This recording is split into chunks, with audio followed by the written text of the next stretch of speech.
Hi everyone, this is Laura Robinson from the Chattanooga Area Food Bank, and this is a Garden Network video. Today is January 30th, I believe. So we just got through a pretty big cold snap last week, but now things are starting to warm up a bit. So I just wanted to walk you through what the garden looks like outside and also show you some things that are growing inside. Now, included in the email with this video, I'm going to mention a plant giveaway March 7th. So that's for spring plants. I'll also have seeds to give away.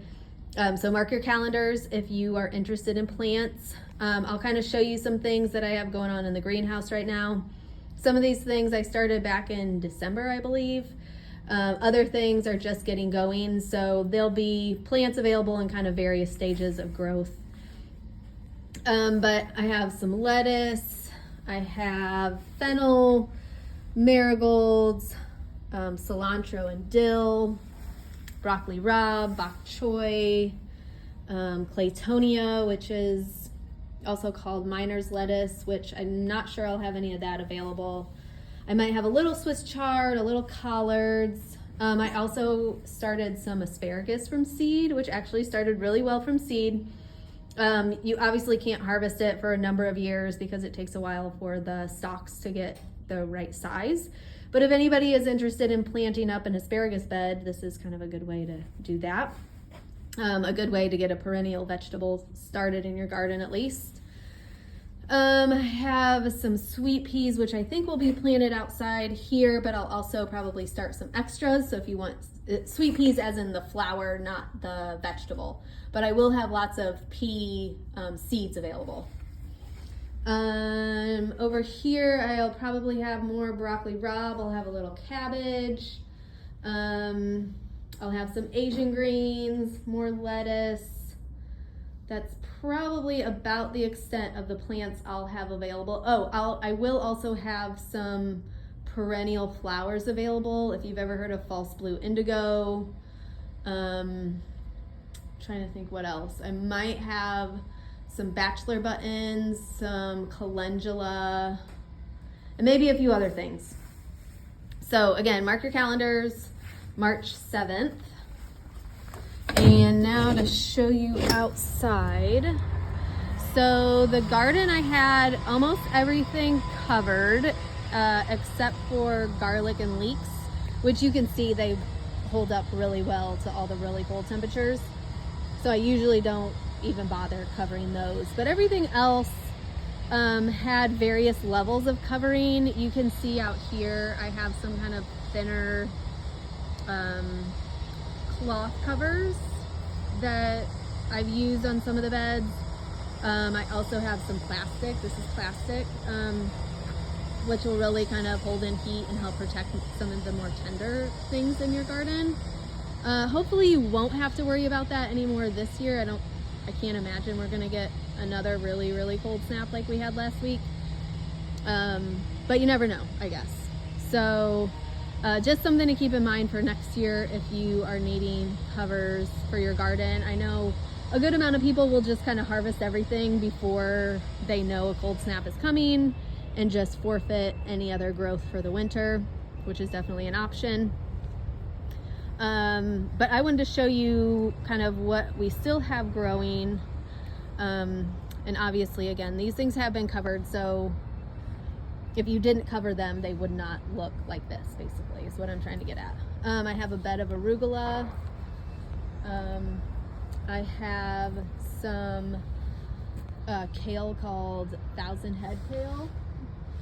I have a couple of beds of that. This is actually a smaller growing one than the other bed I have is quite bigger.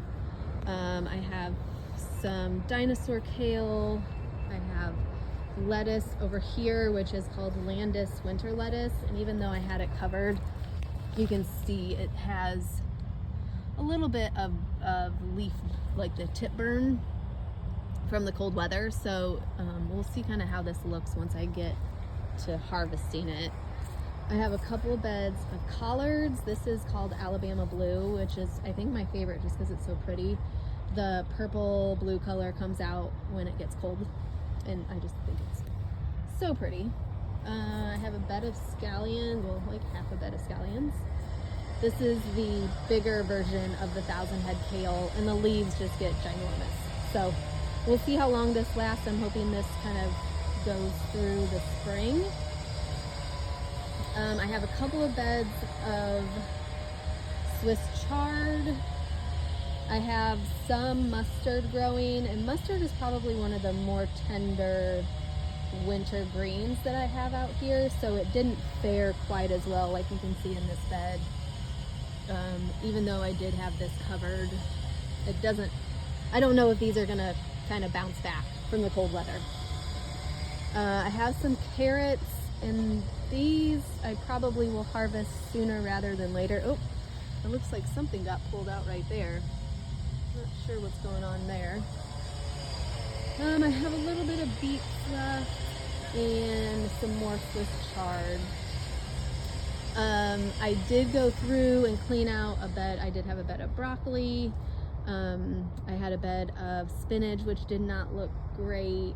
So I've cleared out a few things from the freeze.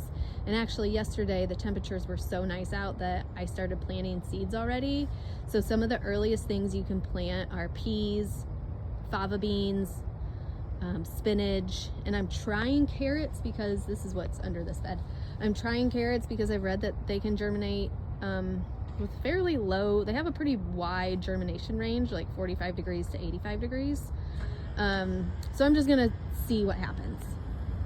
I did cover the other beds with this light frost covering, and if the temperatures were colder out, I would probably cover them with the plastic wrap instead to get the seeds germinating. But we're supposed to have temps in like the 60s by next week, so I'm hoping that they will germinate with just a little bit of extra temperature coverage. So we'll see what happens there. But yeah, so right now we're kind of just in the stage of getting the most we can out of the things we planted in the fall.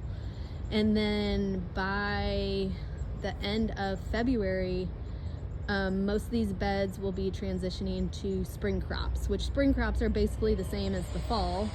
I tend to do a lot of Asian greens in the spring because our spring is so short. So we basically, anything that matures within 60 days. So I'm planting a lot of lettuce, Asian greens. I'm trying to think what else I have. Oh, broccoli rabe is another one that I'm probably going to plant a few beds of. So just keep that in mind as you're planning your spring garden, if you have started to think about that yet.